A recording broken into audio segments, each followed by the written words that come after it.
9. तपस्या का फल। तपस्या का फल। भगवान शंकर को पति के रूप में पाने हेतु माता पार्वती कठोर तपस्या कर रही थी। उनकी तपस्या पूर्णता की ओर थी। एक समय वह भगवान के चिंतन में ध्यान मग्न बैठी थी। उसी समय उन्हें एक बालक के डूबने की चीख सुनाई दी। माता तुरंत उठकर वहां पहुंची। उन्होंने देखा एक मगरमच्छ बालक को पानी के भीतर खींच रहा है। बालक अपनी जान बचाने के लिए प्रयास कर रहा है तथा मगरमच्छ उसे आहार बनने का। करुणामयी मां को बालक पर दया आ गई। उन्होंने मगरमच्छ से निवेदन किया कि बालक को छोड़ दीजिए, इसे आहार न बनाए। मगरमच्छ बोला, माता यह मेरा आहार है।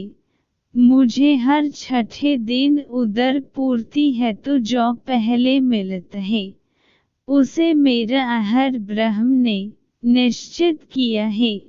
माता ने फिर कहा, आप इसे छोड़ दे, इसके बदले में अपनी तपस्या का फल दूंगी। ग्रह ने कहा, ठीक है। माता ने उसी समय संकल्प कर अपनी पूरी तपस्या का पुण्य फल उस ग्रह को दे दिया। ग्रह तपस्या के फल को प्राप्त कर सूर्य की भांति चमक उठा। उसकी बुद्धि भी शुद्ध हो गई। उसने कहा, माता आप अपन पुण्य वापस ले लें। मैं इस बालक को यूं ही छोड़ दूंगा। माता ने मन कर दिया तथा बालक को गोद में लेकर ममतामयी माता दुलारने लगी। बालक को सुरक्षित लौटकर माता ने अपने स्थान पर वापस आकर तप शुरू कर दिया। भगवान शिव तुरंत ही वहां प्रकट हो गए और बोले, पार्वती अब तुम्हें तप करने की आवश्यकता नहीं है। हर प्राणी में मेरा ही वास है। तुमने उस ग्रह को तप का फल दिया, वह मुझे ही प्राप्त हुआ।